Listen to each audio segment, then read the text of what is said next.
Matania Radio.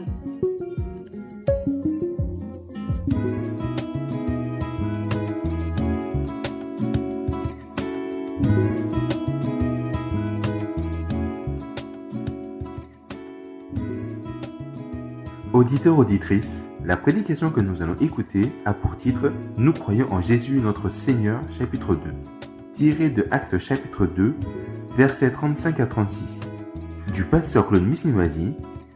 Dans cette partie, nous allons continuer d'approfondir sur ce que signifie Jésus notre Seigneur pour les chrétiens. Bonne écoute et soyez bénis.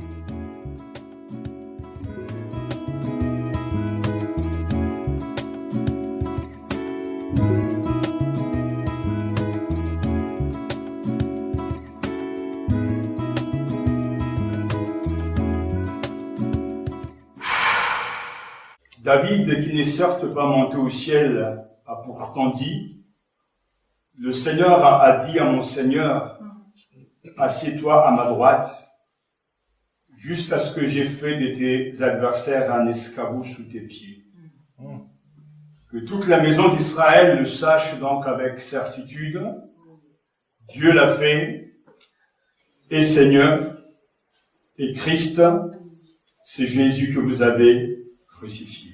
Amen. 1 Corinthiens chapitre 12, versets 1 à 3. 1 Corinthiens chapitre 12, versets 1 à 3.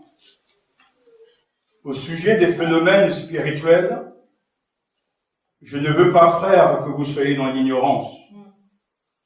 Vous savez que lorsque vous étiez païens, vous étiez entraînés comme au hasard vers des idoles muettes. C'est pourquoi je vous le déclare, personne, parlant sous l'inspiration de l'Esprit de Dieu, ne dit maudit soit Jésus.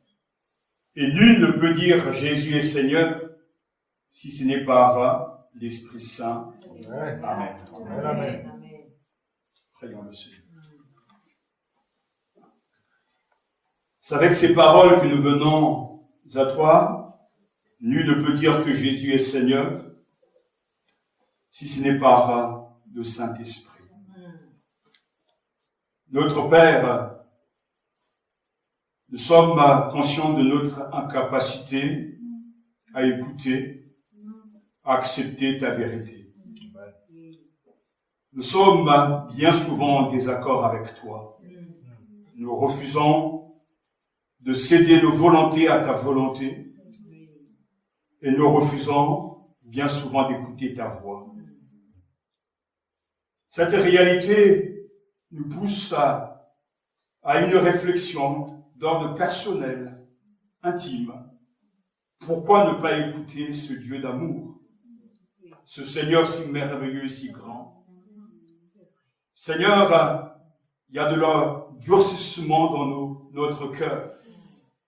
Il y a un refus catégorique de ne pas nous soumettre à ta seigneurie. Il y a aussi notre incapacité à le faire. Et ainsi nous avons besoin de l'action, de l'inspiration, du ministère béni et puissant du Saint-Esprit. Lui seul est capable de nous convaincre de ce qui est vrai, ta vérité, c'est-à-dire toi, Seigneur. Lui seul est capable, parce qu'il est puissant, de ouvrir les yeux de notre cœur, d'enlever le voile qui masque ton visage dans notre cœur. Lui seul est capable d'illuminer notre intelligence pour voir Jésus. Seigneur, aie pitié de nous, aie pitié de ton Église, aie pitié parce que nous sommes tellement lents à croire, lents à te suivre, lents à t'obéir. Pourtant, Seigneur, il en va de notre propre destinée. Car tu l'as dit toi-même, si nous ne faisons pas ta volonté, nous ne pourrons jamais aller dans le royaume des cieux. Alors apprends-nous à être ouverts à toi. Donne-nous par le Saint-Esprit de préparer le terrain le champ de notre propre vie, de notre cœur, à recevoir cette sémence qui est bonne. Ce n'est ni le prédicateur, ni le cadre, l'environnement qui doit se prêter à cette manifestation du royaume des cieux. Non, la sémence, elle est bonne. Et le semeur est bon, c'est-à-dire Jésus. Donne-nous d'arracher de notre cœur ces épis, Seigneur, ces parasites, ces obstacles, ces forces qui s'opposent à la vérité. Donne-nous de refuser dans le nom de Jésus d'être les esclaves de Satan et de ses manigances. Que ta lumière brille au tout profond de notre cœur et que Christ soit glorifié. Au nom de Jésus. Au nom de Jésus, Saint-Esprit, nous t'invoquons ce matin.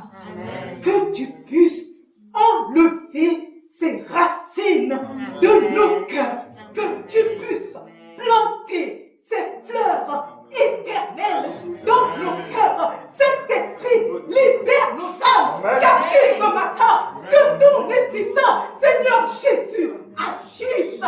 Fais comme tu veux. Agis pleinement. Visite ton serviteur. Nous sommes à ton écoute. Saint-Esprit, agis ce matin. Tu es puissant. Alléluia. Amen, amen, amen, amen, Amen. amen. Asseyez-vous.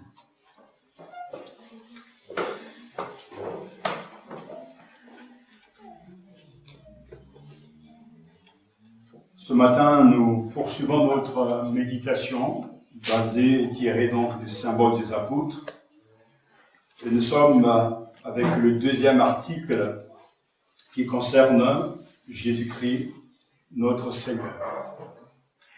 Le symbole des apôtres est un résumé important, adéquat des convictions qu'on doit professer pour être un croyant authentique. Ce matin, poursuivons avec ce thème si important. Et comme je le disais que dimanche passé, à chaque fois que j'ai eu à aborder ce thème, je ne pense pas être le seul prédicateur concernant la Seigneurie de Jésus. Dans l'église locale, il y a toujours des bizarreries, des absences, des infidélités, des retards, des circonstances étonnantes. Car je crois que derrière ces circonstances, il y a une manifestation satanique, diabolique, pour ne pas entendre le message clé, les paroles qui sont au sommet des paroles, c'est-à-dire Jésus est Seigneur. Satan combat cette vérité farouchement, avec beaucoup de vigueur, avec beaucoup de force. Et croyez-moi que ceux qui sont absents manquent la bénédiction de Dieu, car il n'y a pas de plus grand message, aucune doctrine ne dépasse cette doctrine, aucun enseignement va au-delà de cette vérité importante que Jésus est Seigneur. Amen. Je le dis, c'est le sommet de tout ce que Jésus a été et fait. Et ce matin, je vous invite, même si vous l'avez entendu, parce que ce qui m'intéresse, c'est pas le fait de dire, on a déjà entendu ces choses, on a déjà écouté ce genre de message. Je vous invite, car nous venons de le lire, que nul ne peut dire que Jésus est Seigneur, si ce n'est par le Saint-Esprit. Je vous invite donc à prier dans votre cœur. Que le Saint-Esprit, qui est le maître exclusif de la foi, vous aide à recevoir et accepter la Seigneurie de Jésus. Amen. Que le Saint-Esprit qui vient de Dieu, qui est Dieu lui-même, qui est seul capable d'établir une relation personnelle avec le Christ, soit à l'œuvre dans les cœurs, pour ceux qui sont ici et ailleurs, et que le Christ, le Seigneur de tous les hommes, soit accepté, reconnu et suivi. Amen. L'apôtre Pierre termine son grand discours alors que l'Esprit vient de tomber sur les 120 réunis et conclut donc son discours avec ces paroles que toute la maison d'Israël le sache donc avec certitude. Dieu l'a fait et Seigneur et Christ, ce Jésus que vous avez crucifié. Amen. J'attire votre attention sur le texte grec et surtout sur les temps des verbes que nous avons dans ce verset. On a des aoristes, ce sont donc les temps qui marquent le passé, une action effectuée, établie à un moment donné dans le passé. Le Christ a été crucifié. C'est fait, il n'y a plus besoin de le répéter. Mais ce verset attire également notre attention sur le fait que toute la maison d'Israël le sache donc avec certitude. Le verbe savoir est au temps présent à l'impératif, marquant l'ordre, le commandement et la continuité. Tout se doivent savoir sans cesse que Dieu l'a fait Seigneur et Christ. Il est bien mort, mais celui qui fut mort est maintenant ressuscité et il est Seigneur et Christ aujourd'hui et à jamais.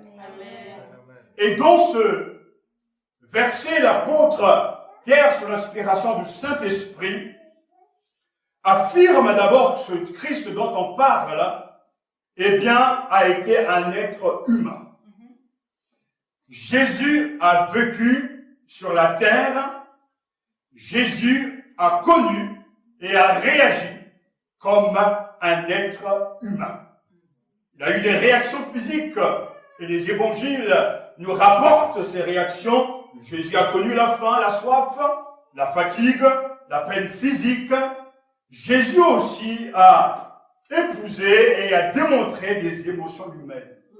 Il a pleuré, il a soupiré, il a gémi, et l'on reconnaît son regard de colère, Marc chapitre 3, ses paroles indignées, et même ses réprimandes, Marc chapitre 3, à l'égard de ceux qui vendaient donc dans le temple. Nous voyons un Jésus tout à fait humain. Et c'est pour ça qu'il est appelé Jésus, ce Jésus que vous avez crucifié. Dans le texte grec, ce fameux mot qu'on a toujours du mal à rendre, c'est celui-là, vraiment, c'est lui, ce Jésus-là. Pas un Jésus fabriqué de toutes pièces. Pas un Jésus de l'imagination de l'homme, mais c'est le charpentier de Nazareth, l'homme de Galilée. Ce Jésus a exulté de joie. Ce Jésus, selon Paul, a vécu comme un être humain ordinaire, né d'une mère humaine. Il était juif, il avait des frères, et son enseignement était puissant. Et nous savons que sa mort et sa résurrection par Dieu le Père lui a fait entrer dans un règne sans fin, et sa glorification avait débouché sur son règne sans fin, lui qui a vaincu la mort et le péché. Il est devenu donc le Seigneur. Et l'apôtre affirme également que ce Jésus est le Christ, c'est-à-dire loin de l'Éternel, celui qui a concentré toutes les espérances d'Israël. À l'époque de Jésus, tous les disciples de Jésus, comme les autres, attendaient cette venue du Messie. Mais ils avaient une idée, un point de vue particulier par rapport à ce Messie, parce qu'ils s'imaginaient voir un Messie conquérant, un Messie qui viendra les délivrer de la puissance militaire des envahisseurs. Mais Jésus est venu comme doux et humble de cœur, un prédicateur du royaume des cieux, et son royaume n'était pas de ce monde. Pierre affirme que toute la maison d'Israël le sache donc avec certitude. En fait, ce mot même dans le grec pourra dire « ne sache solidement que Dieu l'a fait et Christ et Seigneur, ce Jésus que vous avez crucifié. » C'est la troisième affirmation. Jésus est Seigneur. Le thème de la Seigneurie du Christ est primordial. Jésus est Seigneur est une vérité qui dérange Satan et qui est restée cachée pour bien des croyants. Car cette vérité révolutionne tout. Est capable de changer le cours de nos vies. Car cette vérité est unique. Jésus est Seigneur est une vérité qu'il faut d'abord comprendre et croire. La plus grande puissance dans ce monde, c'est cette puissance satanique qui est l'aveuglement. 2 Corinthiens chapitre 4, verset 3 à 4 nous parle du fait que le Dieu de ce siècle a aveuglé l'intelligence pour que nous ne puissions pas comprendre l'évangile de la bonne nouvelle. Mais en Christ se voit les hautées. En Jésus, nous voyons clair. Parce que le Seigneur, lorsqu'il est mort, a déchiré le voile qui nous cachait la présence de Dieu. Il est devenu Seigneur des Seigneurs. Il règne sur tous, car il est le Seigneur des morts, mais aussi des vivants. Et le Saint-Esprit illumine les yeux de notre cœur pour dire et vivre cette grande vérité que Jésus est Seigneur. Le mot Seigneur est un mot auquel il faut sans cesse donner sa vraie valeur.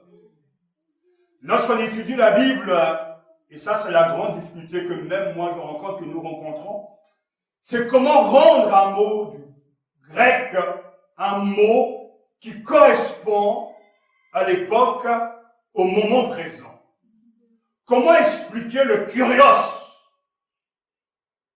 traduit donc par Seigneur, un mot moderne qui pourra associer toutes les nuances de ce mot. Dire que Jésus est Seigneur ne veut plus dire grand-chose de nos jours. La foi chrétienne a pris de l'âge, mais le terme, ou plutôt le titre, kurios du grec, signifie d'abord celui qui possède l'autorité, celui qui a le pouvoir.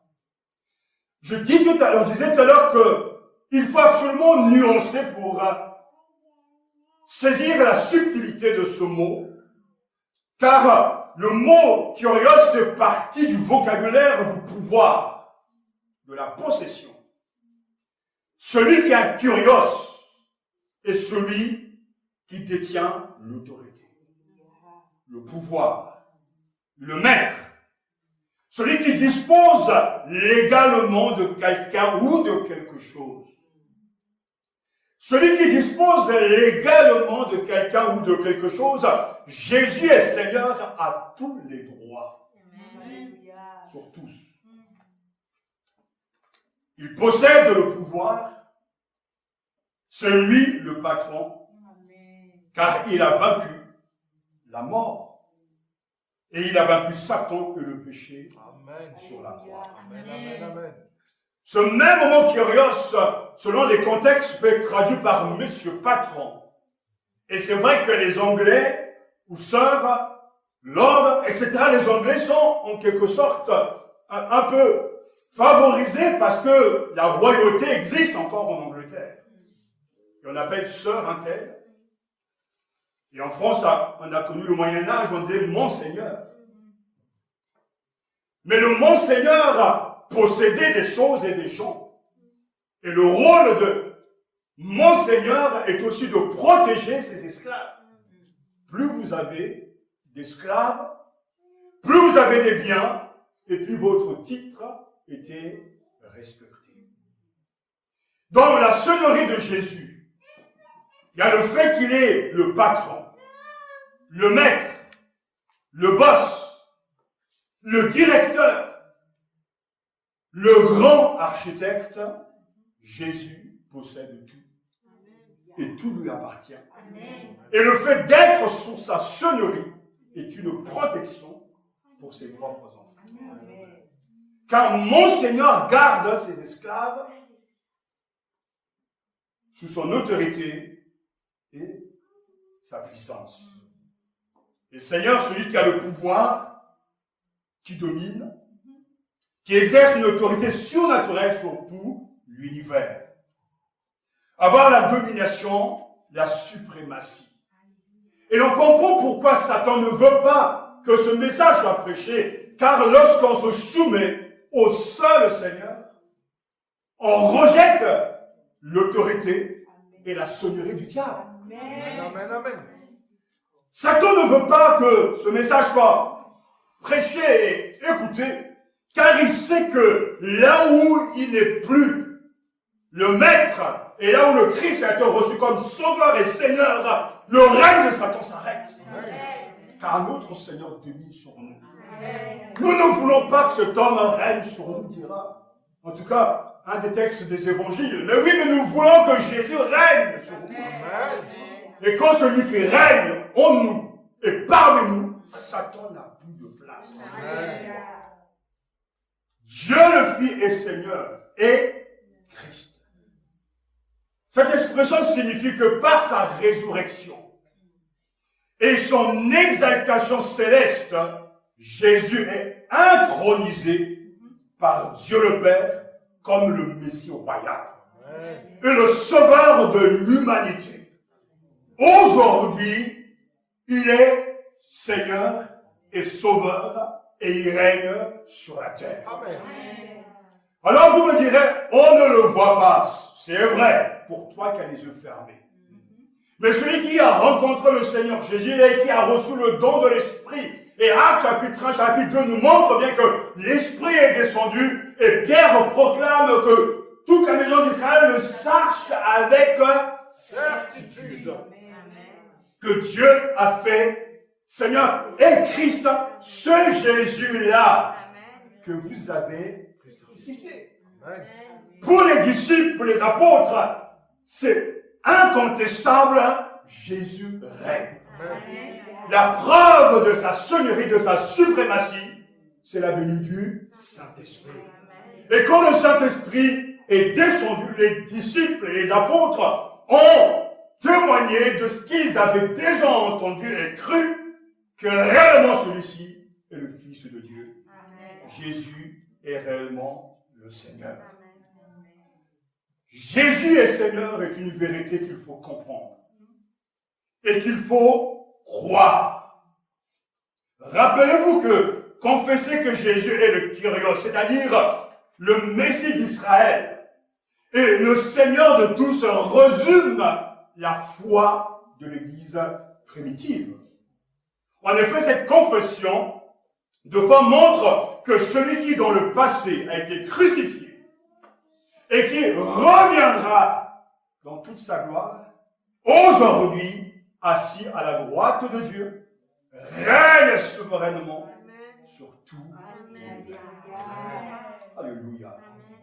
Jésus est Seigneur. Et donc une vérité qu'il faut accepter par la foi. Nous marchons non pas par la vue, mais par la foi. Les évangiles appellent Jésus le Seigneur, même avant sa résurrection. Seigneur, aie pitié de moi. Et après sa résurrection, il a reçu, et c'est important de le rappeler, de le souligner, Dieu a fait de son Fils, le Christ, le Seigneur. C'est Dieu qui l'a fait, c'est l'agir de Dieu. Cela sous-entend que bien avant, il pouvait ne pas l'être, mais maintenant le titre suprême qu'il a reçu, il est devenu le Seigneur sur tous les hommes. Les Philippiens chapitre 2 nous parle qu'il s'est abaissé, mais Dieu l'a souverainement élevé, afin qu'au nom de Jésus, tout genou fléchisse, sur la terre et dans les cieux, et sur la terre, et que toute langue confesse que Jésus-Christ est Seigneur. Lui qu'on appelait le Maître, loin de Dieu, Dieu a établi Jésus crucifié comme Christ, comme Seigneur et comme juge des vivants et des morts. Il lui a donné tout pouvoir et l'a élevé.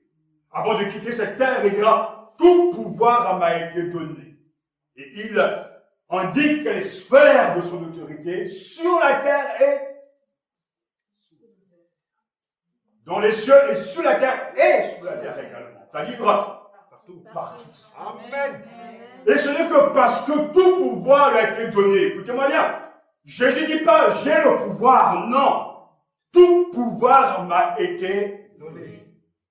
Le même Satan dans le désert, à Matthieu chapitre 4, ira voir Jésus en le tentant. Tout cela m'a été donné. Après l'avoir fait monter les royaumes de la terre, il dit tout cela m'a été donné, je pourrais te le donner. Mais Jésus dit tout pouvoir à moi m'a été donné dans les cieux et sur la terre. Allez et faites de toutes les nations des disciples. On le voit bien que l'ordre missionnaire ne dépend pas du vouloir de sauver les gens. Ou parce que nous aimons les gens. Non. L'ordre missionnaire découle de la compréhension de la suprématie, de la seigneurie de Jésus. Amen. Puisque ces âmes sont à moi, allez donc leur dire de se soumettre à moi. Amen. On ne va pas pour prêcher un évangile qui fera du bien aux gens. On ne va pas pour dire aux gens, venez à Jésus, vous serez sauvés. Non, c'est parce que Jésus est votre Seigneur. Abdiquez. Agenouillez-vous. Et reconnaissez votre seul maître, votre seul patron. Ainsi, lorsque nous partons en son nom, nous sommes sûrs de vaincre.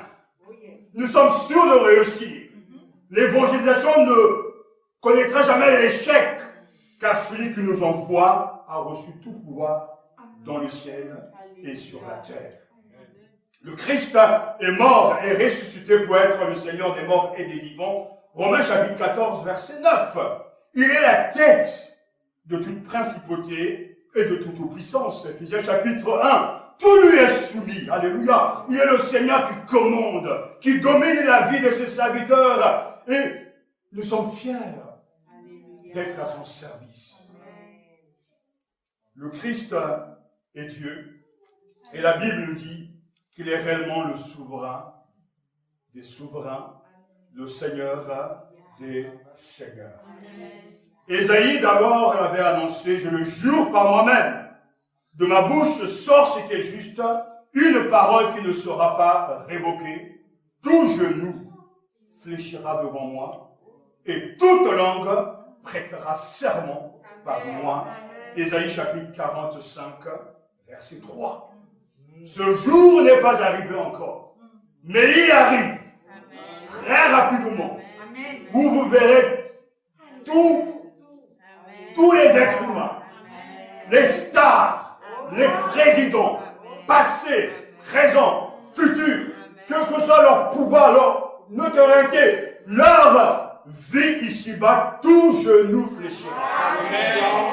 Et toute langue confessera que Jésus-Christ est Seigneur. Nous le voyons par la foi car la Bible nous dit. Nous le croyons et nous l'acceptons, même si les circonstances sont contraires. Mais nous ne croyons pas ce que nous-mêmes nous sommes en train de voir, mais ce qui est écrit, je le jure, dira lui-même le Seigneur, tout genou fléchira devant moi. Celui qui est sage et intelligent commence maintenant à le faire. Parce que quand ce jour viendra, il sera trop tard. Et Dieu nous donne la grâce de nous préparer. Et moi, je crois que nous avons dans nos choix, dans les décisions que nous prenons, nous préparons notre éternité. Amen.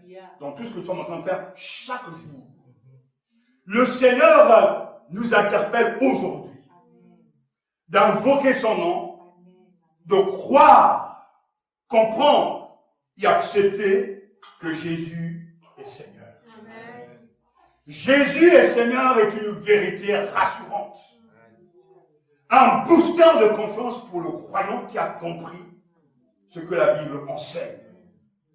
Jésus n'exerce pas son autorité seulement sur nous, mais il l'exerce pour nous. Si Jésus n'est pas Seigneur, il n'y a plus de certitude. Il n'y a plus de résurrection d'entre les morts. La mort n'a pas été vaincue, mais Jésus est Seigneur. J'ai donc la certitude, la conviction, en mourant en lui et par lui, je ressusciterai pour régner avec lui dans la gloire. Parce que Jésus est Seigneur. Et tout à l'heure, j'entendais dans la prière, nous avons une masse de bénédictions.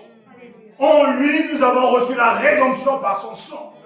Le pardon de nos fautes sont la richesse de sa grâce. C'est parce que Jésus a vaincu et a triomphé.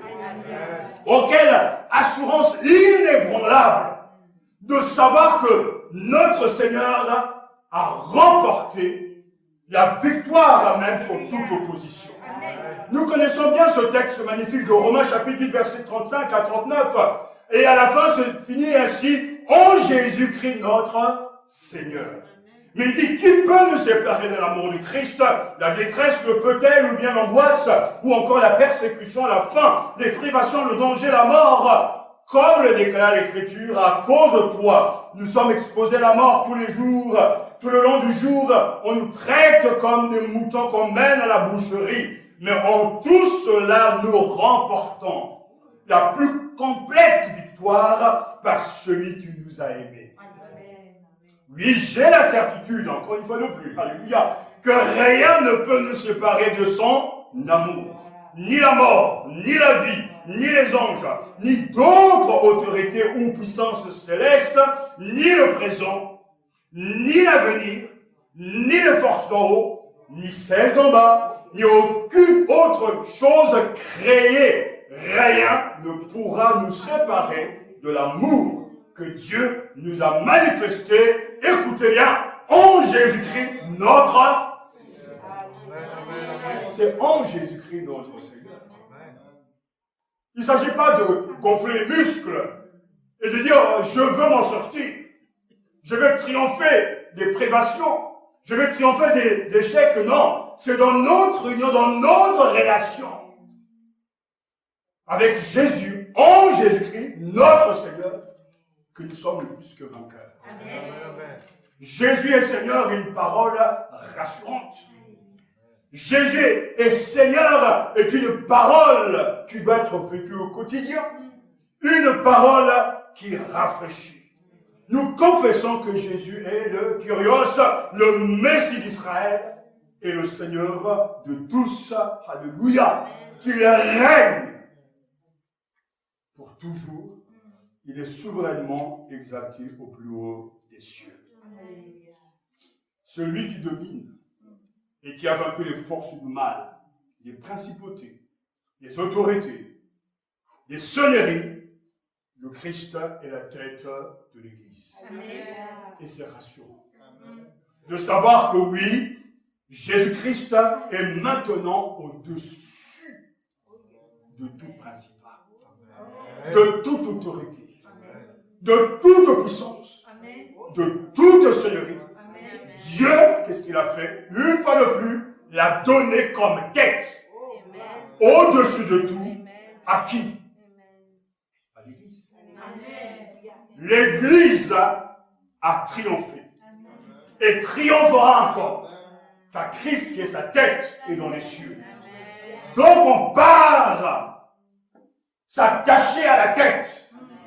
La tête est rentrée dans les cieux des cieux.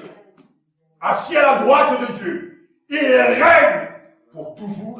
Le corps, son Église, se prépare à rencontrer la tête, son époux, pour une jubilation, une fête universelle sans fin, l'adoration de l'agneau, le Seigneur des Seigneurs. Et que soient les embuscades, les manigances de Satan, Jésus-Christ est maintenant au-dessus de tout.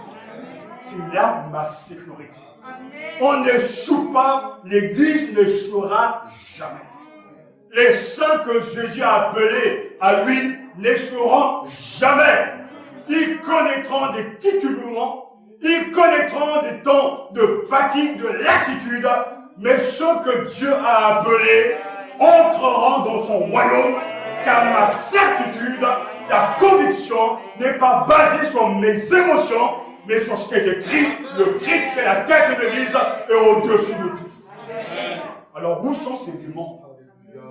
Où sont ces forces diaboliques? Où sont ces sorciers? Où sont ces gens qui vous font tellement si peur?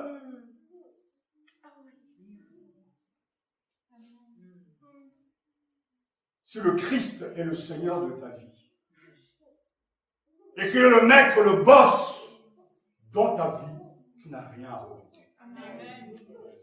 Tu n'as pas à avoir peur, car Jésus est ta sécurité. C'est lui ton fétiche, ton gris-gris, ta protection. Et il est doux et humble de cœur. Jésus a donc toute autorité sur nous. Le reconnaissons-nous. Il est celui qui a reçu tout pouvoir. Et parce qu'il est Seigneur, Jésus a droit de regard sur tout ce que nous faisons. La Bible nous dit par rapport à cette vérité que Jésus est Seigneur, nous affirmons sa divinité. Nous affirmons qu'il est réellement, qu'il a été réellement homme. Nous affirmons qu'il vit au siècle des siècles. Nous affirmons qu'il a vaincu les forces du mal. Mais ce Jésus qui est le Seigneur veut aussi être ton Seigneur. Et le credo nous dit notre Seigneur. Alors ce Seigneur, celui qui donc a le droit sur chacun, doit nous dominer. Non pas de nous soumettre comme des gens qui n'ont plus de volonté, mais c'est une soumission d'amour. C'est une obéissance. Lorsque nous prenons conscience qu'il est réellement le Seigneur, le boss, le patron, quelle joie de servir un tel maître. Amen. Et Jésus dira, pourquoi m'appelez-vous Seigneur, Seigneur, et ne faites-vous pas ce que je dis? Luc chapitre 6, verset 46, c'est vrai. C'est devenu récurrent dans nos assemblées de dire Seigneur, Seigneur. Et certains, à tout moment, lorsqu'ils prient, Seigneur, Jésus bénis-moi, Seigneur Jésus, aide-moi, Seigneur, Seigneur, Seigneur, Seigneur. Ça devient carrément comme une formule magique. Mais le titre Seigneur ne veut rien dire s'il n'y a pas une relation personnelle, vivante avec Jésus. S'il ne règne pas en nous, ça ne sert à rien. Et Jésus met le doigt comme j'ai pu l'accepter et le voir dans son magnifique texte et écrit, Jésus met le doigt sur le caractère illogique du comportement de ceux qui le suivent. Quand vous me dites Seigneur, vous affirmez m'avoir reconnu comme votre patron.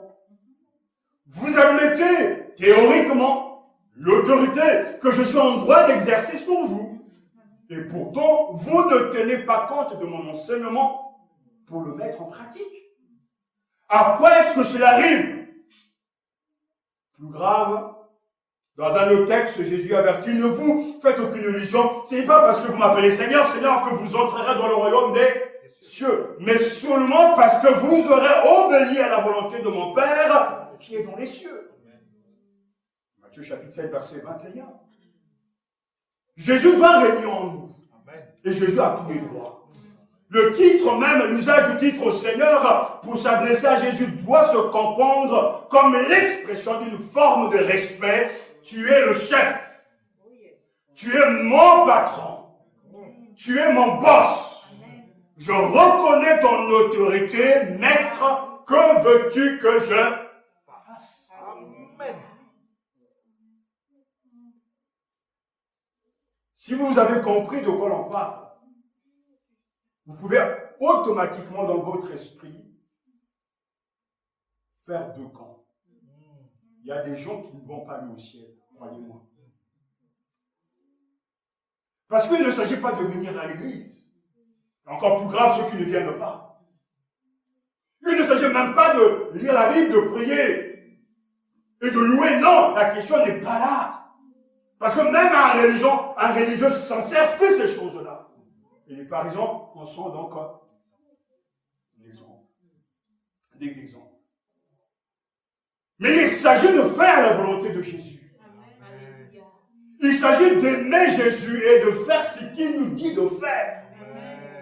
Si Jésus te dit, prends ta croix et suis-moi, et que tu discutes avec lui et que tu ne veux pas faire ce qu'il te dit, ça ne sert à rien de faire semblant, tu n'iras pas au ciel.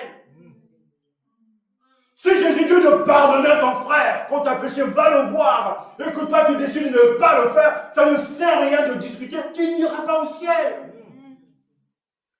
Il y a un enjeu capital ici. La sonnerie de Jésus divise les gens en deux groupes. Il y a des gens qui prétendent qu'ils vont aller au ciel, ils prient Jésus, ils croient en Jésus, ok, mais les démons croient aussi que Dieu existe, ça ne change rien. Mais la clé, le principe, c'est de faire la volonté de Dieu. La volonté du Père Céleste. Jésus se nourrit de cette volonté-là. Il en faisait sa nourriture au quotidien. Il ne s'agit pas de dire Seigneur, Seigneur, Seigneur. Non, il s'agit de faire la volonté de mon Père qui est dans les cieux. Est-ce que ce matin, tu peux affirmer avec confiance, avec certitude, que tu fais toujours la volonté de Jésus? Que tout ce que tu fais, tes choix au quotidien, est-ce qu'elles sont inspirées par l'amour de la volonté de Dieu? Ce que tu vis au quotidien, est-ce que c'est la conséquence de ton obéissance à Jésus? Car il y a des gens qui souffrent. Tous les mois, on entend ça, je souffre, pasteur, je souffre, priez pour moi. Mais quand nous analysons même ces souffrances, elles ne sont pas liées parce que ces gens suivent Jésus et prennent leur croix. Mais c'est souvent les conséquences de leurs mauvais choix. Ce ne sont pas ceux qui me disent Seigneur, Seigneur, parce que ça peut chatouiller le Seigneur, ça fait sympathique. Jésus en entendant, mais il n'est pas dupe, le Seigneur, il connaît les cœurs. Qui entrent dans le royaume des cieux, mais celui-là seul qui fait la volonté de mon Père qui est dans les cieux. J'ai toujours dit que j'ai un privilège, je sais pourquoi je suis venu sur la terre. Dieu m'a appelé à prêcher l'évangile. Et mon souci constant, c'est de faire que quand je le fais, que ce soit comme un culte d'adoration devant lui. Je cherche toujours à ce que ce soit magnifique, bien fait, parce que je cherche avant tout son approbation, pas le vôtre. Parce qu'au dernier jour, il n'y aura plus d'assemblée. Au dernier jour, il n'y aura plus de brebis. Je me tiendrai tout seul devant le Seigneur et il me demandera des comptes. Votre tour aussi passera, viendra. Parce que chacun doit y passer. Dans l'au-delà, on a le temps. On aura le temps de juger tout le monde. En prenant le livre de chacun et on va lire ce qui est inscrit. Et ce matin, c'est vrai, je bénis Dieu pour le partage de mon épouse parce que ce texte est magnifique de Timothée. J'avais dit, oui, mais c'est un texte qui m'a demandé, ça a tapé dans mon esprit, mais on n'a rien à porter sur la terre. On est venu nu. Et on repartira nu sans rien aussi emporter. Mais comment peut-on être aussi stupide, excusez-moi, pour ne pas réfléchir, mais dire qu'il y a un vrai problème? Pourquoi est-ce que je suis en train de me battre pour les choses terrestres? Pourquoi je suis en train de me fatiguer pour ce qui va passer? Les stars sont morts. Même cette semaine, il y a une star qui est partie. Mais c'est bien. Son argent, ses millions sont restés. Si encore tout ça pouvait partir avec la personne, on dira ça vaut le coup de se battre. Mais on le voit constamment, année après année, des gens qui se fatiguent pour les choses de la terre, qui sont endettés pour les choses de la terre, qui se battent pour les choses de la terre, qui n'arrivent même pas à venir le dimanche à l'église parce qu'ils sont fatigués à cause des choses de la terre. Et ces gens, qui en fait en 5e évangile, se diront à la fin, Jésus pardonne tout. Laissez-moi vous dire que Jésus pardonne à ceux qui se répandent vraiment. Parce qu'on peut se créer un faux pardon alors qu'il faut se repentir. Ce n'est pas seulement de dire Seigneur, Seigneur, mais de faire la volonté du Père. Venir à l'église, est-ce que c'est quelque chose qu'un pasteur a institué? C'est dans la Bible. N'abandonnez pas vos assemblées. D'aimer la maison de Dieu. Donner sa dîme et ses offrandes, est-ce que c'est quelque chose qu'un pasteur a institué? Non, c'est dans la Bible. Prier chaque jour, est-ce que c'est quelque chose qu'un homme a institué? Non, c'est dans la Bible. Être saint chaque jour, est-ce que c'est quelque chose qu'un homme a institué? Non, c'est dans la Bible. Et il ne s'agit pas de dire Seigneur, Seigneur, mais de faire sa volonté, mais de faire la volonté de celui qui nous a rachetés et qui est devenu le Seigneur de nos vies. J'ai peur vraiment, frères et sœurs. Je m'inquiète pour notre assemblée, pour les assemblées. Parce que la seigneurie de Jésus n'est pas un terme d'actualité. Et quelque chose qu'on prend à la légère. Je vois et on en rencontre le mystère des gens vraiment sincères, mais qui continuent à faire leur propre volonté. Et un des pièges de Satan, c'est ça que j'appelle le 5e évangile, c'est que dans le 5e évangile, c'est l'évangile de monsieur XY, composé des versets bibliques, la personne peut continuer dans sa vie charnelle, et puis à un moment donné s'arrête, dit Seigneur, pardonne-moi mes péchés. En prenant, il fait, 1 Jean chapitre 1, verset 8. Et il dit Seigneur, si nous confessons nos péchés, il est fidèle juste pour nous les pardonner. Et la personne doit confesser ses péchés, se rassurer que le sang de Jésus purifie ses péchés, et continuer de mener sa propre vie. Et ainsi de suite.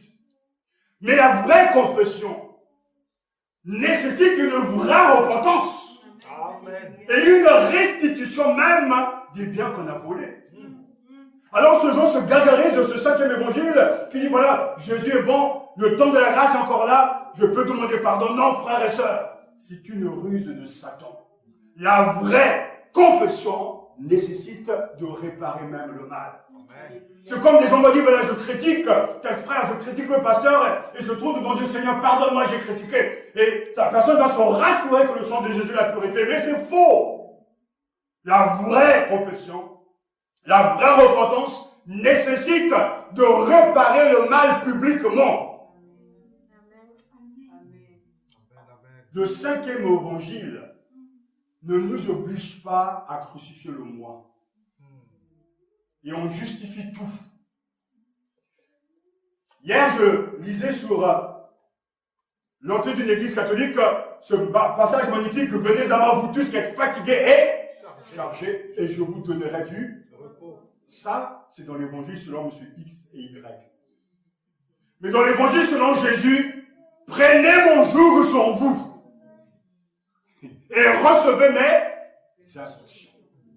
C'est-à-dire, ce n'est pas simplement de venir à Jésus pour avoir le repos, et tout le monde est content et dire Amen. Comme je suis fatigué, je suis chargé, je veux le repos de Jésus. Alléluia. Et tout le monde dit Alléluia. Mais Jésus dit, prenez mon joug sur vous. Amen. Et recevez mes instructions. Et il poursuit, et vous trouverez le repos de vos. C'est-à-dire, s'il ne s'agit pas d'utiliser Jésus pour des fins personnelles, mais prendre le joug de Jésus, ça veut dire se soumettre à lui. Amen. Et recevoir ses pensées, ses instructions, afin de trouver le salut de l'âme. Et constamment, les gens se fabriquent leur propre piège. C'est Matthieu chapitre 11. Leur propre piège, et ils se gargarisent de ça. Seigneur, Seigneur. Non. La seigneurie de Jésus exige une soumission totale. Cet évangile-là dérange. Cet évangile ne correspond pas à nos attentes. Pasteur, vous n'êtes pas sérieux, des gens viennent à votre église, ils sont fatigués, ils ont des problèmes, ils ont besoin des paroles d'assurance, de être rassurés, mais je vous parle de la vraie liberté, là. Amen. Car celui qui se soumet à Jésus, et dans l'exemple que je viens de citer, Matthieu chapitre 30, oui, mais Jésus dit, mais prenez mon joug sur vous et recevez mes instructions, mais il poursuit, car, alléluia, je suis doux et humble de cœur. Ce n'est pas le joug de la servitude, de l'esclavage, mais le joug de la joie de servir un maître qui est aimant. Alléluia. Jésus est Seigneur. Amen. C'est une vérité qui nous libère. Alléluia. L'affirmation de Jésus est Seigneur est une bonne nouvelle face à tous les pouvoirs humains qui manipulent et revendiquent notre obéissance idéologique et canonique. Jésus dit qui est le Seigneur. Amen. Un autre exemple. Il y a quelque temps, des gens nous ont appelés à la maison, connaissant des problèmes, passant par des moments difficiles, des problèmes d'argent. La première pensée que Dieu nous a donnée, il m'avait donné, c'est Matthieu chapitre 6, verset 24. Tout à l'heure, nous avons dit dans 1 Corinthiens chapitre 12 que personne ne peut dire que Jésus est Seigneur si ce n'est par le Saint-Esprit. Et Jésus, là, face à l'argent, que dit-il? Personne ne peut servir deux maîtres à la fois. Ou bien il haïra le premier et aimera le second, ou bien il s'attachera au premier et méprisera le second. Vous ne pouvez pas servir à la fois Dieu et l'argent. Et j'ai attiré l'attention à ce bien-aimé du fait que Jésus, en matière d'argent, n'oppose pas Dieu et Satan, que le prince de ce monde. Mais il oppose à notre Seigneur. Dans le texte grec, il s'agit même encore de kurios. Il oppose Dieu à l'argent. Parce que l'argent est un Dieu. L'argent est un Seigneur. Et il explique que justement qu'on ne peut pas, nul ne peut servir deux maîtres à la fois. Autant c'est impossible de dire que Jésus est Seigneur si ce n'est par le Saint-Esprit, autant on va dire qu'il est impossible d'aimer l'argent et d'aimer Dieu en même temps. Impossible. Et Jésus dira qu'on ne peut pas servir à la fois maman et l'argent. L'argent fascine. L'argent entraîne au mal. L'argent durcit le cœur. Il vole la place de Dieu dans le cœur. Nul ne peut servir deux maîtres. Je semble entendre qu'il dit, mais pasteur, je ne suis pas l'esclave de l'argent. Est-ce que vous en êtes tellement si sûr?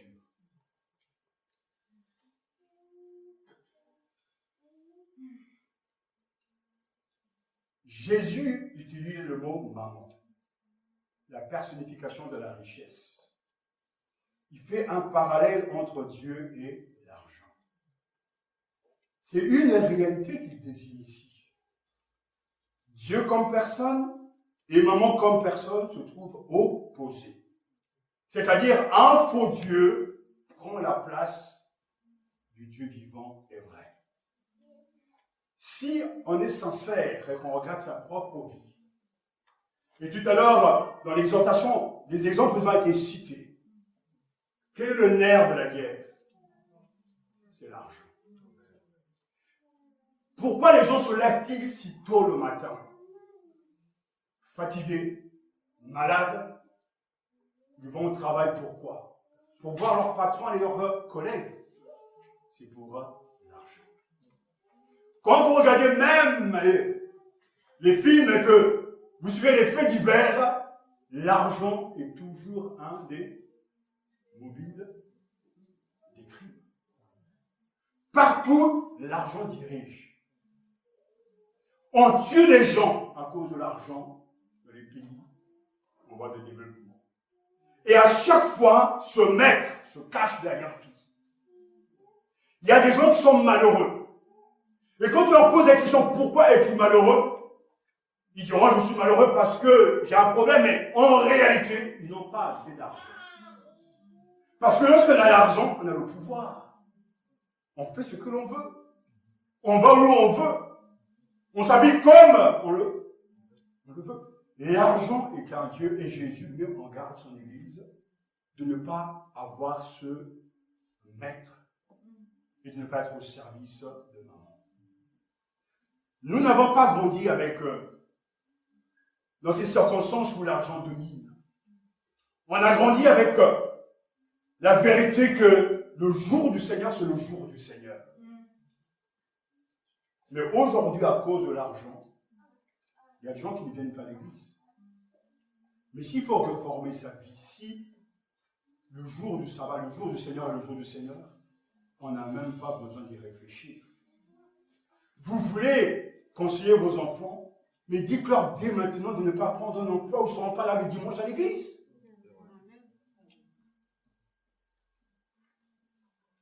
Pour vaincre ce Dieu argent, il faut avoir l'honnêteté.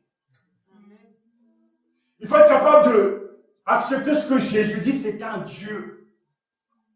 Et il domine. C'est la rentrée scolaire.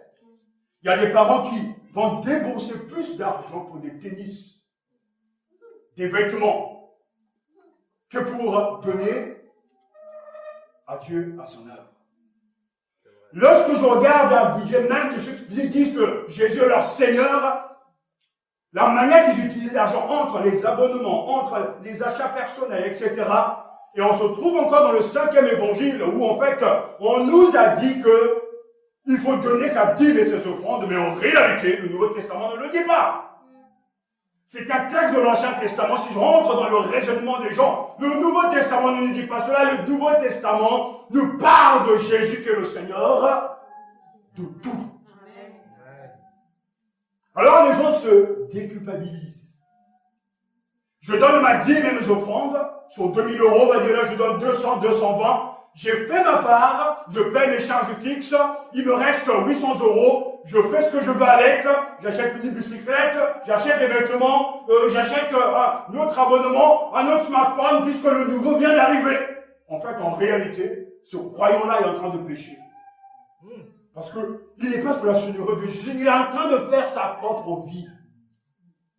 Car rien ne nous appartient. C'est pour ça que cette vérité est difficile à accepter.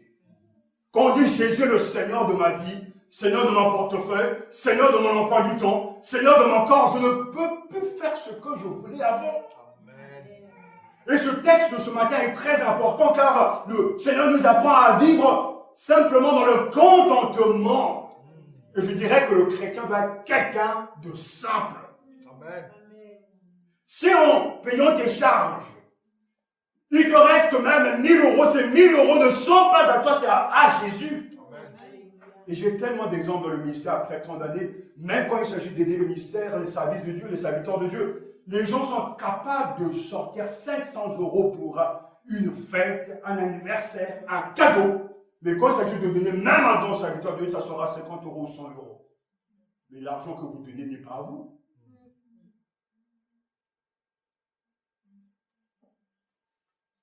Certains peuvent fuir ce qu'on est en train d'entendre. Dans le 5e évangile, on va se rassurer. La conscience est trop pénible. J'ai donné ma dîme aux offrandes. Il me reste ça. Je prends des vacances. Quand vous prenez même des vacances, est-ce que vous demandez au Seigneur la permission? Quand on a acheté notre voiture, je vous disais qu'on a prié pour que ça rentre dans le budget que Dieu nous donne. Ce n'était même pas une question de prestige, c'est une question de nécessité. Et dans le 5e évangile, on arrive à simplement se rassurer. Mais je vous parle de la part du Seigneur. Je vois l'enfer devant. La sincérité ne sauve personne. C'est la vérité. Et quand je commençais à refuser ces choses, je dis, Seigneur, il y a des choses qu'il faut revoir. Il faut avoir le courage de revoir ses convictions. Et je me suis posé la question, mais pourquoi Jésus a-t-il laissé l'exemple d'un maître qui vivait dans la précarité, dans la dépendance de son père, qui était aidé par des femmes qui l'avaient béni? Pourquoi Jésus a-t-il accepté l'humilité, l'humble et humble? Pourquoi? Et on se dit, mais ça c'était Jésus, nous ne sommes pas Jésus. Oh, c'est faux, frères et sœurs. Si tu ne suis pas ton maître, tu ne peux pas aller là où il est parti. Amen. Il faut qu'on arrête avec ce 5e évangile qui nous donne une fausse assurance du salut. Amen. Parce que le véritable évangile, c'est chercher d'abord le royaume des cieux. Et toutes choses vous seront données par-dessus. Mais non, nous on s'inquiète. On se préoccupe. Et ce matin, la question nous a été posée, c'est vrai, mais vous avez investi pour les choses du monde. Combien de gens ici peuvent investir pour la salle? Combien de gens ici peuvent prendre un crédit pour l'achat d'une nouvelle salle?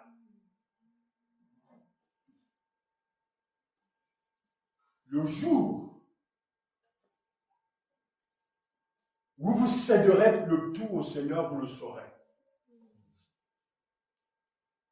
J'ai commencé à travailler à l'âge de 22 ans. J'avais un bon emploi, j'avais des actions en bourse. J'avais un plan épargne logement. J'ai pensé très jeune. Au fur et à mesure des années, on accumule beaucoup d'argent. Mais lorsque le Seigneur m'appelle à entrer dans le ministère, après avoir ouvert des œuvres ici en France, Parmi la diaspora que je me suis trouvé en Belgique, c'était mes propres fonds que j'utilisais pour investir dans le royaume des cieux. Et une église que je gérais même en Belgique, c'était mon argent qui servait à financer, à payer le local, le loyer. J'étais bien sûr aussi aidé par ma mère spirituelle qui aidait, etc. Mais c'était un investissement personnel.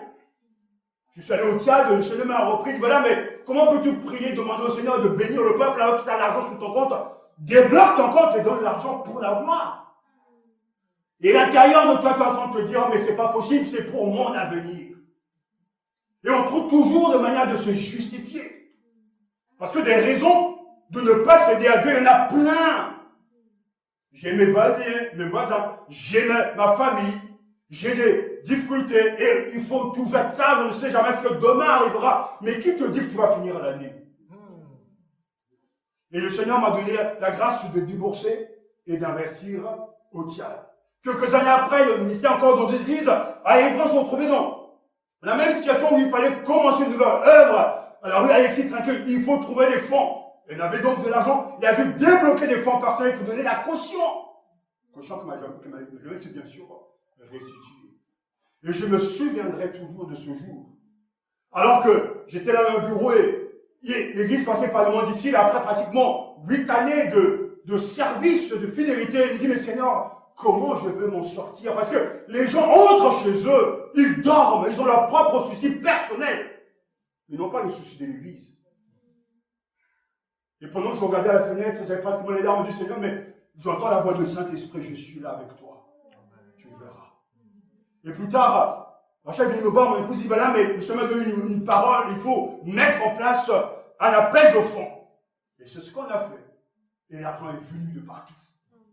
On a pu régler nos loyers. Et il nous reste même de l'argent sur le compte avant de quitter Évreux pour venir ici. Quand Jésus est le Seigneur, ce ne sont pas des mots. Ça coûte quelque chose. Et si on arrive à s'endetter pour les choses seulement, ne pas le faire pour Dieu, c'est qu'il y a un problème. Les enfants ne sont pas à nous. Nous aussi, on a des gens, des membres de nos familles qui nous appellent pratiquement toutes les semaines. Certains veulent venir le week-end, oui, tu peux venir samedi, mais dimanche, tu ne me verras jamais à la maison pour rester avec toi. Je suis dans la maison de Dieu. Parce que c'est à des priorités. J'aime ma mère, j'aime mes frères, mais ils ne sont pas au-dessus de mon Seigneur. Et ce que je suis en train de vous dire, c'est que la preuve de la crédibilité de votre foi, c'est en vous-même. Parce que vous pouvez vous cacher des hommes, vous pouvez même cacher au pasteur, mais ce n'est pas ça.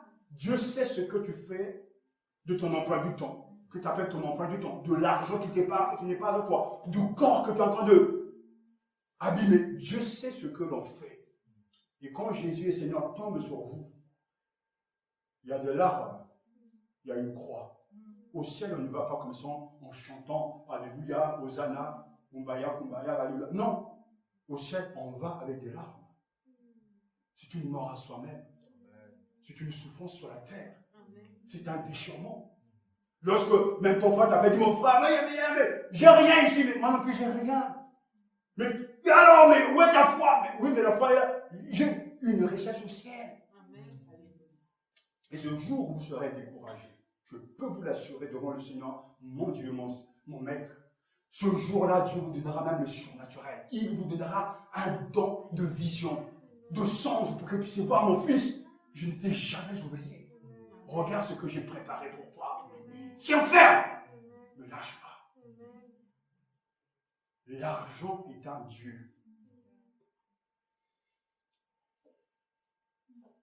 Et on ne peut pas servir de maître à la foi.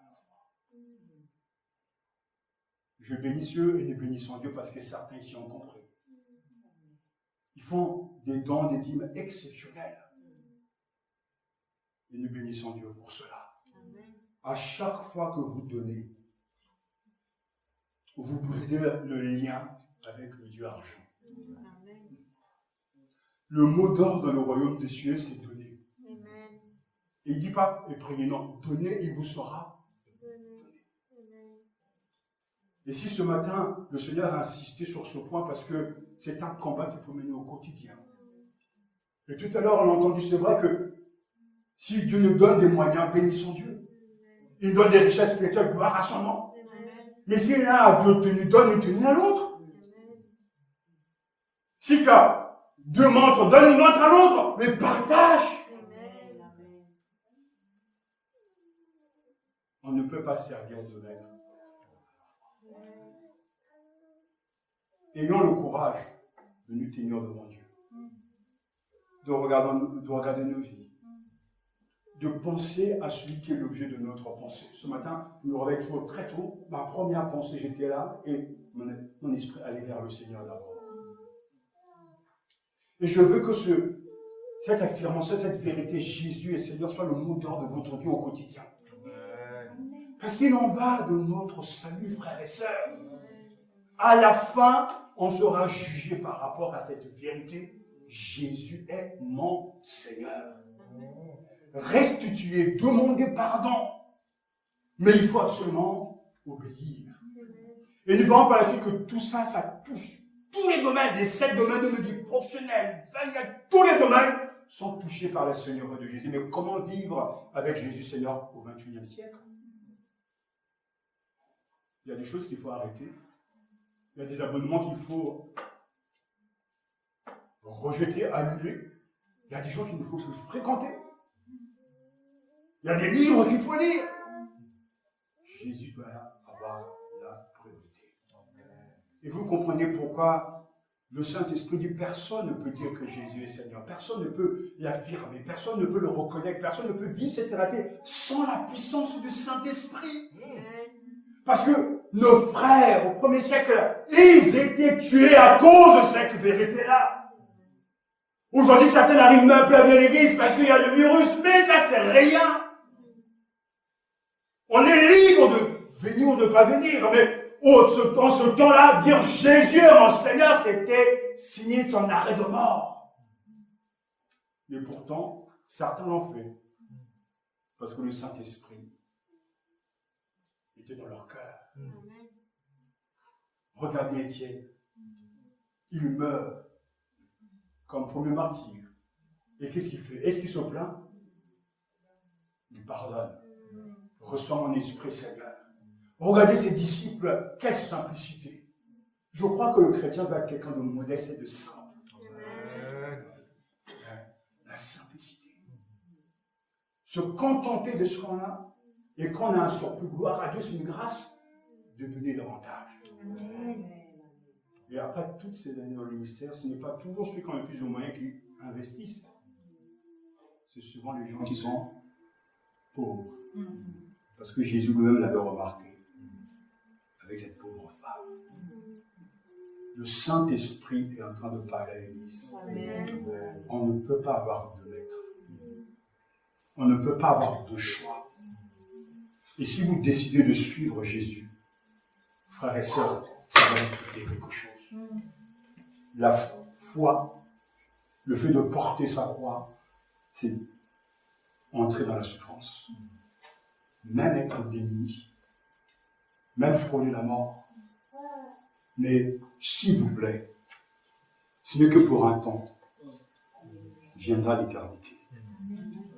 Les larmes, c'est pour un temps. Viendra la joie éternelle. Les combats, les critiques, c'est pour un temps. Viendra l'émerveillement pour l'éternité. Ce n'est que pour un temps. Il ne s'agit pas de serrer les dents. Non. Il s'agit de se rappeler quand on va vers quelque chose qui ne pourra plus jamais être anéanti, vers une destinée éternelle. Amen. Et Satan sait qu'il lui reste peu de temps. Il va vous laisser dans la situation où tout va bien. Vous ne serez jamais dérangé. Et les prédicateurs d'aujourd'hui nous parlent d'un Jésus sauveur, un Jésus aimant, mais pas d'un Jésus crucifié, d'un Jésus Seigneur qui demande la soumission totale. C'est tout ou rien. En prêchant et en méditant ce texte, je me suis placé devant le Seigneur, on s'est placé devant Dieu. Et on va aller plus loin avec lui. Toujours plus loin avec lui. Et je sais que la grâce de Dieu par le Saint-Esprit viendra. Parce que quand nous choisissons Jésus, Jésus nous accompagne. Amen. faites de Jésus votre tout. Ne faites jamais de vos enfants, de vos maris, de vos femmes, votre tout, s'il vous plaît. Ils vont rester. Et certains n'iront même pas au ciel. Mais faites de Jésus votre tout. Amen. Que Dieu vous bénisse. Amen. Nous te bénissons, Seigneur. Amen. Et nous te remercions. Amen. Car il n'y a pas un jour qui passe sans que tu nous auras un clin d'œil du ciel et nous encourager à nous tourner vers toi. Ce monde est comme un tourbillon qui nous entraîne, qui nous attire et qui nous fait oublier l'essentiel, la Seigneurie. Seigneur, ton évangile choque. Ton évangile n'est pas populaire, car il s'agit de prendre le chemin étroit. Il s'agit de prendre une croix et de te suivre. Alors que nous repoussons cette croix, nous voulons être heureux, nous voulons vivre tout en ayant l'assurance que nous irons au ciel, mais en vivant comme les païens sur la terre. Seigneur, tes paroles choquent, nous dérangent. Tes paroles nous bousculent. Et pourtant, c'est la vérité. Nul ne peut aller au Père si ce n'est par toi. Et nul ne peut aller au ciel si ce n'est pas par toi que le chemin. Et nul ne peut dire que Jésus est Seigneur si ce n'est par le Saint-Esprit.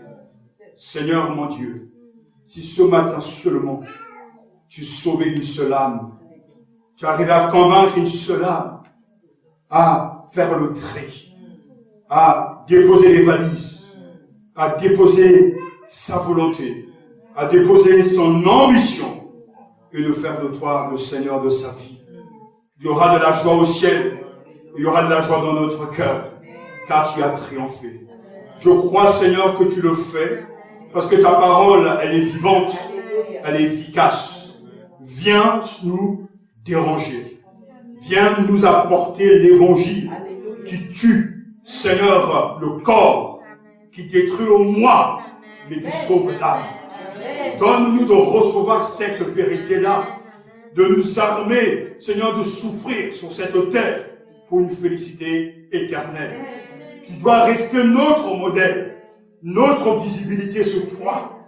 Seigneur, nos prédécesseurs, les apôtres, les disciples, ont vécu une vie fixée sur toi, ont fait de toi leur tout, leur objet de méditation. Ils ont investi en toi, ils ont cru en toi, ils sont morts dans la façon d'avoir obtenu. Seigneur, donne-nous, oh Yahvé, de vivre cette vie-là, d'apprendre que ce monde est une tromperie, que Satan est le maître de la séduction, et que Père, que seul restera ta volonté. Car le ciel et la terre passeront, mais ta parole ne passera jamais. Seigneur, nous la recevons ce matin. Elle vient bousculer, Seigneur, nos convictions.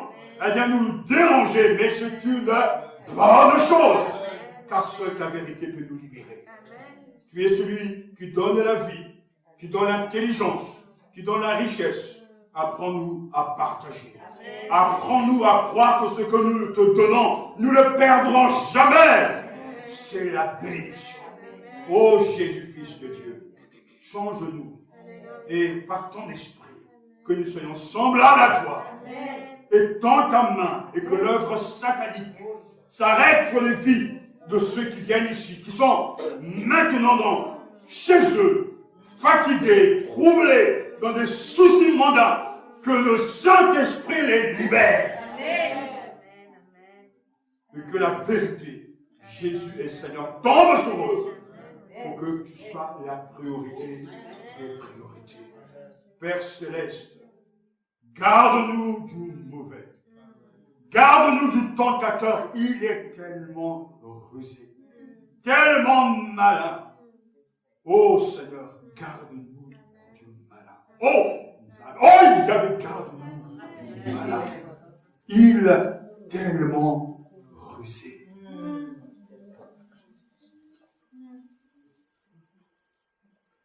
Que ta vérité demeure au-dedans de nous. Garde et protège notre ministère Amen. pour que nous persévérons Amen. et que nous allons jusqu'au bout. Amen. Donne-nous de ne pas céder à l'attrait d'un ministère populaire, mais être des serviteurs fidèles.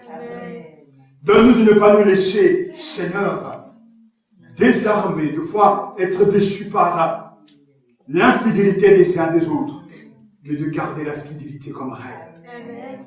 Donne-nous de chercher toujours ta gloire. Amen. Amen.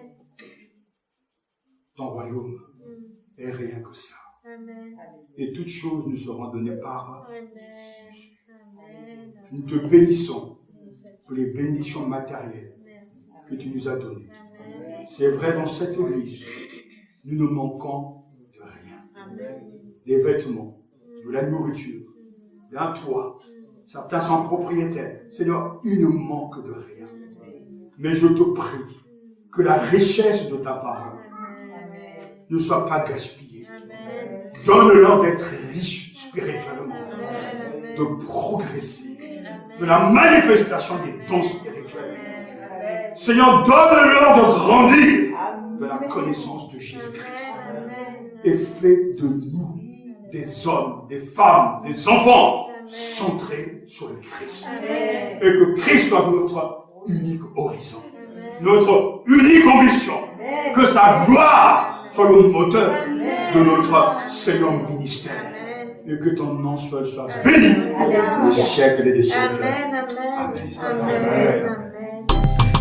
Vous appréciez Radio Matania? Vous apprécierez également notre site web églisematania.com. Un site web vous informant de nos activités, vous proposant des résumés et replays de prédications.